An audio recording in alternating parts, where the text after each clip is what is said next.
নমস্কাৰ দৰ্শক, আজি মই আমাৰ অৰুণা ভেক্সটি চেনেলৰ পাকঘৰ এবিধ পুৱাৰ জলপান বনাবলৈ লৈছোঁ।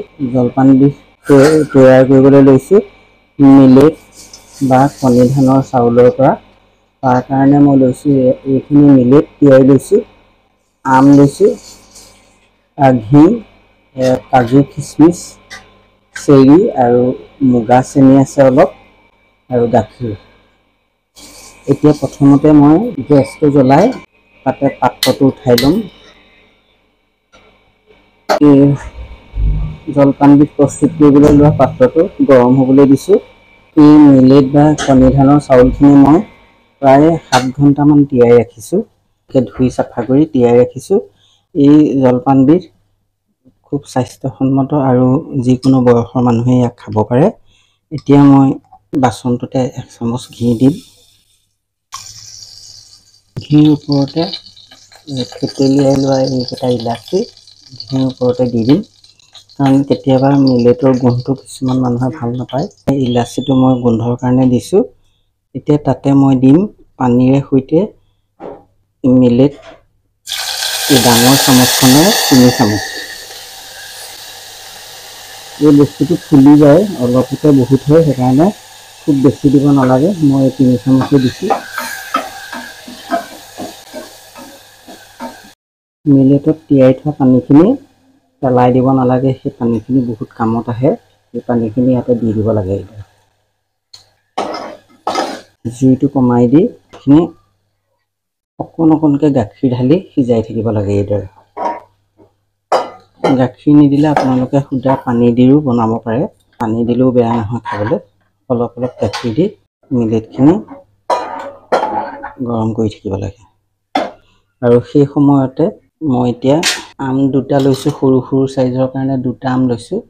এই আম 2টা এই পিহনাত মাৰি ল'ম। এইদৰে পিহনাত মাৰি আমৰ ৰসটো উলিয়াই ল'ম। খুব বেছি খৰধৰকৈ বনাব লগা হ'লে আম কাটি গাখীৰৰ লগত মিক্সিত মাৰিও ল'ব পাৰে, কিন্তু তেতিয়া সোৱাদটো ইমান ভাল নহয়। মই সেইকাৰণে এনেকৈ পিহনাত মাৰি ৰসটো উলিয়াই লৈছোঁ আমৰ। এতিয়া যিহেতু আমৰ বতৰ, আম দি এইদৰে আপোনালোকে মিলেটৰ জলপান বনাই খাবচোন। খুব স্বাস্থ্যসন্মত আৰু সোৱাদযুক্তও। এইদৰে গোটেই ৰসখিনি মই 2টা আমৰ ৰসখিনি উলিয়াই ল'লোঁ। এই মিলেটখিনি প্ৰায় সিজিছেই। এতিয়া ইয়াতে মই আমাৰ প্ৰয়োজন অনুসাৰে মিঠা দিম। মিঠাটো মই এই মুগা চেনিটো দিছোঁ 2 চামুচ। আমটো যিহেতু আমি এইটো লেঙেৰা আম বুলি কওঁ, খুবেই মিঠা, সেইকাৰণে মই চেনি বৰ বেছি দিয়া নাই। এতিয়া ইয়াত মই বাকী গোটেই গাখীৰখিনি ঢালি দিম। ঢালি এইদৰে সিজিবলৈ ৰাখি দিম। এয়া জলপানখিনি প্ৰায় হৈ গৈছে। এতিয়া ইয়াতে মই ৰস উলিয়াই থোৱা পকা আমখিনি দি দিম। পকা আমখিনি কিন্তু অলপ দেৰি সিজিবলৈ দিব লাগে, নহ'লে বস্তুটো কেঁচা ভাৱটো থাকে।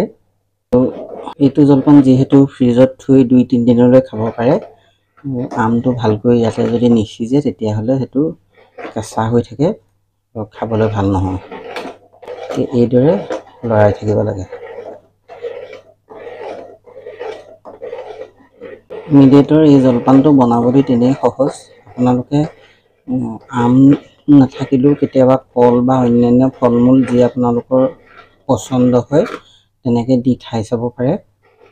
খাবলৈ খুব সোৱাদযুক্ত হয় আৰু এইটো এটা গধুৰ জলপান আৰু স্বাস্থ্যসন্মত।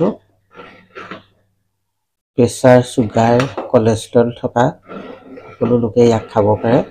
মাত্ৰ আমটো চুগাৰ থকা মানুহে অলপ কমাই দিব, আমৰ বদলি অন্য বেলেগ কিবা দিব পাৰে। আৰু মইতো বগা চেনিটো ইউজ কৰাই নাই, ইয়াতে মুগা ৰঙৰ চেনিটোহে ইউজ কৰিছোঁ। গতিকে এইটো সকলো লোকে খাব পাৰে। জুইটো কমাই পেলাই শেষৰ ফালে জুইটো অলপ কমাই দি লৰাব লাগে। এতিয়া এই জলপানখিনি প্ৰায়ে হৈছে। ইয়াতে মই কিচমিচ আৰু কাজুকেইটা এইদৰে দি দিম। কিচমিচ কাজু নিদিলেও অকল আম দি ৰান্ধিলেও খাবলৈ খুব ভাল হয়। এয়া মোৰ মিলেটৰ আম দি ৰন্ধা জলপান হৈ গ'ল। এই 3 চামুচ মিলেটেৰে ইমানখিনি জলপান তৈয়াৰ কৰিব পৰা যায়। গতিকে এই বস্তুটো আপোনালোকেও ঘৰত তৈয়াৰ কৰি চাবচোন। এতিয়া মোৰ এইটো জলপান হৈ গ'ল, মই গেছটো বন্ধ কৰি দিম আৰু ঠাণ্ডা হ'লে আপোনালোকক দেখুৱাম।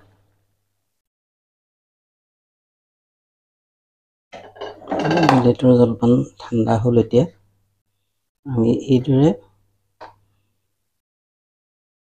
এই জলপানবিধ পৰিৱেশন কৰিব পাৰোঁ আৰু সৰহকৈ তৈয়াৰ কৰি ফ্ৰিজত থৈ 2 দিনমানলৈ আমি খাব পাৰোঁ।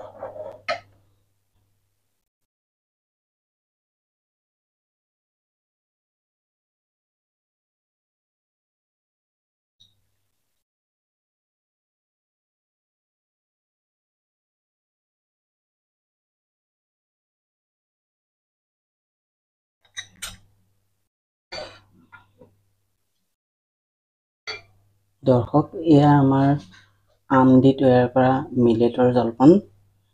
এই জলপানবিধ আপোনালোকে সৰহকৈ তৈয়াৰ কৰি ফ্ৰিজত থৈও ঠাণ্ডা কৰি খাব পাৰে আৰু এনেও গৰমেও খাব পাৰে। এইবিধ পুৱা আৰু আবেলিৰ কাৰণে এবিধ উৎকৃষ্ট জলপান।